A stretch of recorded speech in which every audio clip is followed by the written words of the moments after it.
Part 2। Meena याद है ना आपको, जिसके ससुराल में ससुर और पति कैसे उसका और उसकी सास का अपमान किया करते थे। वैसे तो मीना को नौकरी की इजाजत मिल गई थी, लेकिन मीना ये क्या है? खाना अभी तक नहीं बना। कब से मैं यहाँ बैठा हूँ कि नाश्ता कर लूँ। बस 2 मिनट, वो ऑफिस की एक ईमेल करनी है। तभी ससुर जी आ जाते हैं। मैंने कहता था जिस दिन ये फीमेल ईमेल करने लगेगी घर नहीं चलने वाला। तभी सास हाथ में नाश्ते की प्लेट ले आती है। ये लो, सभी उपमा खाओ। गर्मा गर्म स्वादिष्ट उपमा देखकर, वाह माँ जी, 2 मिनट में ये कमाल, क्या बात है। वो आता है ना रेडी टू ईट वाला पैकेट, वही बनाया है। स्वाद बता बहू कैसा है। कल तक जो बीवी पति के नाम से ही कांपती थी, बहू के आ जाने के बाद कैसे उड़ रही है, ये देखकर ससुर जी को आ जाता है गुस्सा। हाँ, पैसे तो पेड़ पर उगते हैं ना, या तेरा बाप दे जा रहा है जो बैठे बैठे पैसे खर्च कर रही है। अरे जरा शरीर चला लिया कर, वरना पता है ना जब मेरा हाथ पड़ेगा तो कैसे काम करती है तू। बहू बेटे के सामने खुद का अपमान सास बर्दाश्त नहीं कर पाती और रोती हुई कमरे में चली जाती है। क्या पापा, क्या जरूरत थी माँ से ऐसे बात करने की? सुबह से कुछ नहीं खाया है, अब जब खाना आया तो रुला दिया आपने। चलिए देखते हैं माँ कहाँ गई। मेरी जूती भी ना जाए उस पागल औरत को देखने। अरे क्या गलत कहा मैंने? बस यही ना कि भाई पैसे बचाओ। अरे कमाने बाहर निकले ना तब पता चले कि कैसे हड्डी गल जाती है। बात तो सही कह रहे हैं पिताजी, माँ को तो बस पैसे उड़ाना आता है। अरे पर माँ ने तो सबके लिए नाश्ता ही बनाया था ना, कौन सा खुद के लिए गहने खरीदे थे।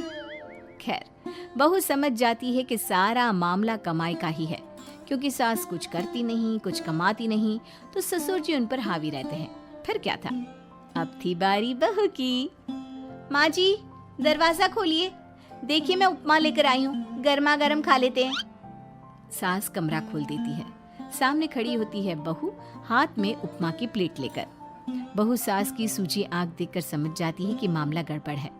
वो बात पलटते हुए कहती है, माँ जी वो आपकी काली साड़ी पर काला ब्लाउज है ना, वो प्लीज मुझे दीजिए। मुझे कल ना काली साड़ी पहनी, लेकिन कोई ब्लाउज ही नहीं है। सास बहू की बात में अपना गम भूल जाती है। हाँ हाँ बहू, क्यों नहीं, वो तो मैंने अपने हाथों से डिजाइन किया था। चल अभी निकाल कर देती हूँ तुझे। सास बहू को ब्लाउज निकाल कर दे देती है। फिर अगले रोज, माँ जी आज तो ऑफिस में कमाल ही हो गया। पता है क्या, सारी सहेलियों ने घेर लिया, पूछ रही थी ब्लाउज कहाँ से खरीदा। मैंने भी बोल दिया मेरी सास से सिलाया, वो भी खुद डिजाइन करके। ये तो वही बात हो गई कि झोला छाप डॉक्टर की दवाई काम कर गई। अरे बहू, ये तो बस ऐसे ही बना दिया था। लेकिन माँ जी आपको पता है, ये देखिए 2 लोगों ने तो मुझे कपड़ा भी दे दिया और नाम भी, सेम टू सेम डिजाइन का ब्लाउज बना दो, और बदले में ये 2000 रुपए।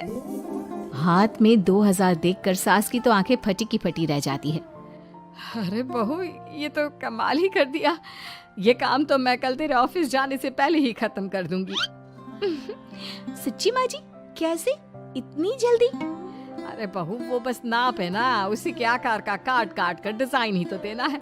ये तो मेरे बाएं हाथ का खेल है। अगले रोज बहू ऑफिस जाती है और फिर शाम को 2 ब्लाउज ले आती है। अरे बहू क्या बात है, लेकिन इसकी डिजाइन। बहू फोन में सास को डिजाइन दिखाती है। अरे ये तो बच्चों वाला डिजाइन है, रुक अभी थोड़ी देर में ही दे देती हूँ। सास बहू को कपड़े सिल कर देती और बहू सास को रुपए। फिर एक रोज, माँ जी ये लीजिए कपड़े, लेकिन इसकी सिलाई मैंने ज्यादा ली है। वो क्या है ना, हैवी काम है तो मेहनत ज्यादा लगेगी ना आपको। अरे रहने देती बहू, मैंने कौन सी बुटीक खोली है। बहू को सास की बात में दम लगता है और वो कुछ सोचती हुई निकल जाती है। वो कमरे में बैठी होती है कि उसके ससुर की जोर जोर से चिल्लाने की आवाज आती है। फिर फिजूल खर्ची। अरे तुम्हारे जैसी बेकार नाकाम काज करने वाली औरत कब पैसे की कीमत समझेगी। क्या जरूरत थी ये मशीन खरीदने की? अरे वो मैंने EMI में ली है, आपको पता है ना कपड़े सिलने का कितना शौक है मुझे। हाँ तो क्या दर्जी बनोगी, लोगों को पकड़ पकड़ कर नाप लोगी? अरे कुछ तो शर्म करो। तभी बहू आ जाती है, उसके हाथ में चाबी होती है। माँ जी ये चाबी, मैंने चौराहे में आपके लिए बुटीक खुला है, पैसा लोन से लिया है तो काम करके आप चुका देना। और हाँ माँ जी, कल उद्घाटन है तो 11 बजे दुकान में पहुँच जाना, पूजा में आपको ही बैठना है। ये सुनकर ससुर जी आग बुबला हो जाते हैं। कहीं नहीं जाएगी ये, इस घर की औरतें बाहर नहीं निकलती। तू तो इंजीनियर है इसलिए तुझे इजाजत दे दी, लेकिन ये तेरी सास 4 अक्षर नहीं आते इसको। अरे रहने दे, क्यों पैसा बर्बाद करवा रही है।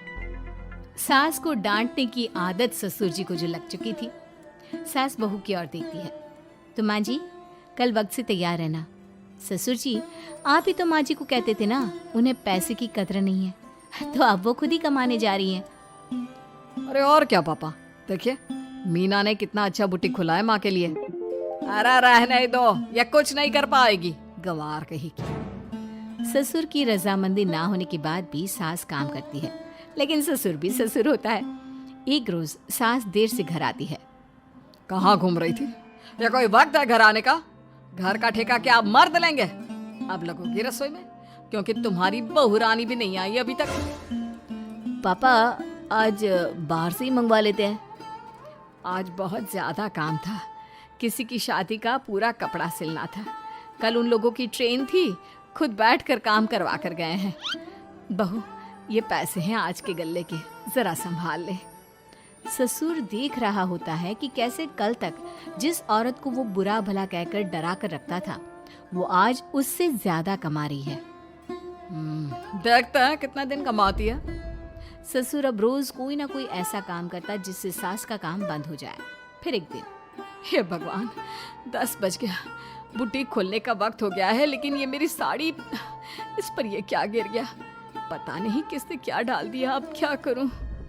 सास दोबारा अलमारी से दूसरी साड़ी निकालती है, फिर उसे प्रेस करती है और किसी तरह बुटीक पहुंचती है जहां पहले से ही कस्टमर खड़े होते हैं।